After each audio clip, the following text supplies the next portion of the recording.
Hello dear learner, welcome to our channel exam zone academy. आज की class में हम लोग पढ़ने वाले हैं मेडवल हिस्ट्री। क्या पढ़ने वाले हैं? मेडवल हिस्ट्री के बारे में पढ़ने वाले हैं। ठीक है, मेडवल हिस्ट्री के मध्यकालीन भारत के बारे में आज की क्लास में हम लोग डिस्कस करेंगे। तो भारत पर अरबों का आक्रमण का नेतृत्व क्यों हुआ, क्या हुआ, क्या कारण था कि भारत पर अरबों ने आक्रमण किया था? भारत पर अरबों ने आक्रमण किया था। तो आप जानते हैं उस समय जब भारत पर अरबों का आक्रमण हुआ, तो भारत पर अरबों का आक्रमण जो होता है, पहला आक्रमण जो होता है वो 712 ईस्वी में होता है। कब होता है? 712 ईस्वी में होता है। तो इसका रीजन क्या था कि अरबों ने सबसे पहले भारत पर ही आक्रमण कर दिया? अरबों ने सबसे पहले भारत पर ही क्यों आक्रमण कर दिया, इसके बारे में आपको हम पूरी डिटेल में फुल जानकारी इंफॉर्मेशन के साथ में आज की क्लास को हम लोग डिस्कस करेंगे। ठीक है, आज की क्लास को हम लोग डिस्कस करेंगे। ठीक है, डिस्कस करेंगे। तो आप जानते हैं कि सातवीं सदी की बात है, लगभग 710 उसकी बात है। तो यहाँ पे क्या होता है कि अरबों का एक जहाज होता है। अरबों का जो जहाज होता है, वो अरबों का जहाज जो होता है वो सिंध के किनारे से होकर के जा रहा होता है, अरब को जा रहा होता है। उसमें कुछ युवतियां होती हैं और उसमें मालताल होता है। तो अरब के जो सिंध का जो प्रदेश होता है, वहाँ के जो बंदरगाह होता है, वहाँ पर कुछ लुटेरों ने क्या किया, डाकुओं ने उस जहाज को लूट लिया। उस जहाज को लूट लिया और तथा उसमें बैठी हुई औरतों के साथ में वो रेप, बलात्कार, ये सब कुछ करते हैं। जिससे क्या होता है, वहाँ का जो होता है सुल्तान उस समय होता है। ठीक है, वो सुल्तान जो होता है वो इससे क्या होता है, खलीफा जो होता है, वो खलीफा जो होता है, ठीक है, खलीफा जो होता है वो बहुत ज़्यादा क्या होता है, बहुत ज़्यादा इस दशा को देख करके प्रभावित होता है, उसे गुस्सा आता है और वो क्या करता है, वो आपके वो एक आज्ञा पत्र भेजता, एक आदेश भेजता है। और सिंध के राजा उस समय दाहिर थे, उनको भेजता है और कहता है कि आप जाइए उनको दंडित करिए। लेकिन सिंध का जो राजा दाहिर था, वो क्या करता है, वो उनके दंडित नहीं कर पाता है, क्योंकि उसके लिए वहां पर उसके अधिकार क्षेत्र में वो नहीं आते थे। ठीक है, तो जिसके कारण वो अपना उसे अपमान समझता है और फिर वो क्या करता है, अरबों ने फिर अपना वो क्या करता है कि वो भारत पर आक्रमण के लिए भेजता है। तो ये जो है मोहम्मद बिन कासिम जो है 712 ईस्वी में सिंध पे आक्रमण करता है और यहाँ का शासक जो होता है, जिसका नाम था दाहिर, क्या नाम था, दाहिर, दाहिर को ये पराजित करता है। और दाहिर की जो दो बेटियां थी, सूर्य देवी और परमाल देवी, क्या थी, सूर्य देवी और परमाल देवी, इनको यहाँ से लूट के ले जाता है। सूर्य देवी और परमाल देवी को यहाँ से ले जाता है। ठीक है, ले जाकर के वहां पर बंदी बना के रखता है और इनके सतीत्व को भंग करता है।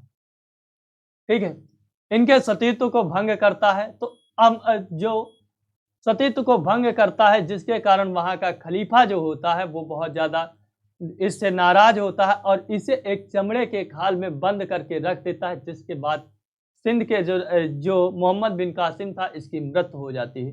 तो अरब आक्रमण के समय सिंध का दाहिर शासक, उस समय सिंध का शासक जो था वो दाहिर था। भारत पर अरब आक्रमणियों का मुख्य उद्देश्य जो था वो धन को लूटना था, इस्लाम धर्म को प्रचार प्रसार करना था। ठीक है, प्रचार प्रसार करना था। उसके बाद में आते हैं महमूद गजनवी। महमूद गजनवी जो होता है, ये अल्पतगिन नामक एक तुर्क सरदार था जो गजनी साम्राज्य का संस्थापक था। किसका था? गजनी साम्राज्य का संस्थापक था। अल्पतगीन का जो दामाद तथा गुलाम जो था वो सुबुक्तगीन था। सुबुक्तगीन था। सुबुक्तगीन जो थे उसके दो पुत्र थे। क्या थे? सुबुक्तगीन के एक पुत्र था वो महमूद था और दूसरा आपका इस्माइल था। कौन था? इस्माइल था। तो अपना जो बड़ा भाई था, बड़े भाई इस्माइल को वो महमूद जो था वो दे करके, गजनी दे करके वो भारत की तरफ कूच करता है। तो अपने पिता के काल में ही गजनी खुरासान का उस समय शासक था। ठीक है, खुरासान का शासक था और महमूद गजनवी 27 वर्ष की अवस्था में, कब? 27 वर्ष की अवस्था में वो 997 ईस्वी में गद्दी पर बैठता है। कहाँ बैठता है? गद्दी पर ये बैठता है। गद्दी पर बैठता है और बगदाद का खलीफा जो उस समय अल कादिर बिल्लाह था, उसने महमूद गजनवी को एक मान्यता प्रदान करते हुए उसे यमीनुद्दौला, कई बार पूछा गया है ये उपाधि, यमीनुद्दौला और यमीन उल मिल्लाह की उपाधि धारण की थी। किसकी? यमीनुद्दौला और यमीन उल मिल्लाह की उपाधि धारण की थी, जिसके अवसर पर वो कहता है प्रत्येक वर्ष हम भारत पर आक्रमण करेंगे। तो पहला इंपॉर्टेंट क्वेश्चन जो पूछा गया था वहां से पूछा जाता है कि सिंध पर तुर्कों का, अरबों का पहला आक्रमण कब होता है? 712 ईस्वी में। कब होता है? 712 ईस्वी में। दूसरा क्वेश्चन पूछा गया उस समय वहां का शासक कौन था? तो सिंध का राजा जो था उस समय दाहिर था। कौन था? दाहिर था। तो ये दो प्रश्न कई बार पूछे गए। महमूद गजनवी को कौन कौन सी उपाधियों से सम्मानित किया गया था? कई बार पूछा गया है, यमीनुद्दौला और यमीन उल मिल्लाह। ठीक है, यमीन उल मिल्लाह। महमूद गजनवी ने भारत पर 17 बार आक्रमण किया है, ये जानकारी हमें एक इतिहासकार हैं हेनरी इलियट, उनसे ये जानकारी प्राप्त होती है। महमूद गजनवी ने भारत पर पहला आक्रमण 1001 ईस्वी में किया था। उस समय ये आक्रमण शाही राजा जो जयपाल के विरुद्ध किया था। किसके विरुद्ध किया था? जयपाल के विरुद्ध किया था, जिसमें जयपाल की क्या होती है? पराजय होती है। जयपाल की क्या होती है? पराजय। जयपाल की क्या होती है? पराजय होती है। महमूद गजनवी जो है वो 1008 ईस्वी में नागरकोट के विरुद्ध क्या करता है? नागरकोट के विरुद्ध आक्रमण करता है। ठीक है, नागरकोट के विरुद्ध 1008 में आक्रमण करता है। इस विरुद्ध के पहली महत्वपूर्ण ये जीत उसकी बताई जाती है। किसकी? महमूद गजनवी की जो है ये पहली महत्वपूर्ण जीत बताई जाती है। ठीक है, पहली महत्वपूर्ण ये जीत बताई जाती है। महमूद गजनवी ने थानेसर से चक्र स्वामी जो मंदिर था वहां से कांस्य निर्मित एक जो प्रतिमा थी उसको ले जाकर गजनी रंगभूमि में रखवाया था। कहा? गजनी। तो इसने चक्र स्वामी मंदिर को भी लूटा था। महमूद गजनवी सबसे चर्चित आक्रमण 1025 ईस्वी का है, जिसे सोमनाथ मंदिर जो सौराष्ट्र में हुआ था उसे, इस मंदिर की लूट में उसे लगभग 20 लाख दीनार की संपत्ति हाथ लगी थी। सोमनाथ की यह बहुत इंपॉर्टेंट प्रश्न है कि सोमनाथ मंदिर को कब महमूद गजनवी ने लूटा? 1025 ईस्वी में। यह कहाँ पड़ता है? यह सौराष्ट्र गुजरात में पड़ता है। महमूद गजनवी ने थानेसर के किस मंदिर को लूटा? कई बार प्रश्न पूछा गया, चक्र स्वामी मंदिर को लूटा गया।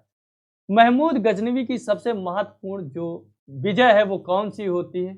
वो आपकी कौन सी होती है? वो आपकी सोमनाथ मंदिर की होती है। इस मंदिर की लूट में उसे लगभग 20 लाख दीनार की संपत्ति प्राप्त होती है। सोमनाथ की रक्षा में सहायता करने के कारण अनिलवाड़ा के शासक जो थे महमूद पर आक्रमण कर दिया। सोमनाथ मंदिर का लूट ले जाने के क्रम में महमूद पर जाटों ने आक्रमण किया और कुछ संपत्ति भी लूट ली थी। कुछ संपत्ति को लूट लिया। महमूद गजनवी का अंतिम जो भारतीय आक्रमण जो था 1027 ईस्वी में हुआ जाटों के विरुद्ध। बहुत इंपॉर्टेंट है, जाटों के विरुद्ध हुआ 1027 ईस्वी में। महमूद गजनवी की जो मृत्यु होती है 1030 ईस्वी में होती है। कब होती? 1030 में होती।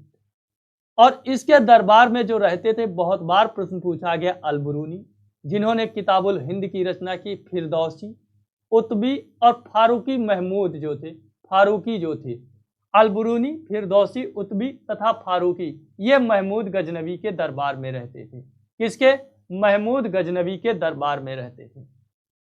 उसके बाद में अगला है मोहम्मद गौरी के बारे में पढ़ेंगे। मोहम्मद गौरी के बारे में, गौर जो था महमूद गजनी के अधीन एक छोटा सा राज्य था। 1173 ईस्वी में शहाबुद्दीन मोहम्मद गौर का शासक बना था। क्या? गौर का वो शासक बना था। उसने भारत पर पहला आक्रमण 1175 ईस्वी में मुल्तान पर किया। कई बार प्रश्न पूछा गया, कहाँ किया? मुल्तान के विरुद्ध किया था। मोहम्मद गौरी दूसरा आक्रमण इसका जो होता है वो 1178 ईस्वी में होता है, जो पाटन गुजरात में हुआ था। और यहाँ का जो शासक भीम द्वितीय था उसने गौरी को बुरी तरह पराजित किया। तो यह प्रश्न कई बार पूछा गया, वहाँ का शासक कौन था? भीम द्वितीय था। कौन था? भीम द्वितीय था। यह आक्रमण कब हुआ? 1178 में हुआ था। ठीक है, गुजरात पर हुआ था। मोहम्मद गौरी द्वारा लड़े गए प्रमुख युद्ध तो मोहम्मद गौरी का प्रथम युद्ध है तराइन का प्रथम युद्ध। तराइन का प्रथम युद्ध 1191 ईस्वी में होता है और यहाँ गौरी एवं पृथ्वीराज चौहान पहले युद्ध में विजयी होते हैं। क्या होते हैं? पहले युद्ध में विजयी होते हैं। तराइन का जो द्वितीय युद्ध होता है 1192 ईस्वी में, इसमें गौरी एवं पृथ्वीराज चौहान के बीच में होता है, लेकिन गौरी इस बार विजयी होता है। उसके बाद में चंदावर का युद्ध होता है 1194 ईस्वी में, गौरी एवं मोहम्मद गौरी के बीच में। तो इसमें मोहम्मद गौरी जो होता है, जयचंद और मोहम्मद गौरी के बीच में होता है, जयचंद की मृत्यु होती है और मोहम्मद गौरी विजयी होता है। मोहम्मद गौरी भारत के विजित प्रदेशों पर शासन का भार अपने गुलाम सेनापतियों को सौंपते हुए वो गजनी लौट गया। मोहम्मद गौरी की जो हत्या है वो 15 मार्च 1206 ईस्वी को कर दी गई थी। ठीक है। गुलाम वंश की स्थापना 1206 में कुतुबुद्दीन ऐबक ने किया था। वह गौरी का क्या था? गुलाम था। गौरी का गुलाम था। कुतुबुद्दीन ऐबक अपना राज्याभिषेक 24 जून 1206 ईस्वी को किया। क्या किया? 24 जून 1206 ईस्वी को किया था। कुतुबुद्दीन ऐबक अपनी राजधानी लाहौर में बनाई थी और कुतुब मीनार की नींव कुतुबुद्दीन ऐबक ने डाली थी। ठीक है, कुतुबुद्दीन ऐबक ने डाली थी।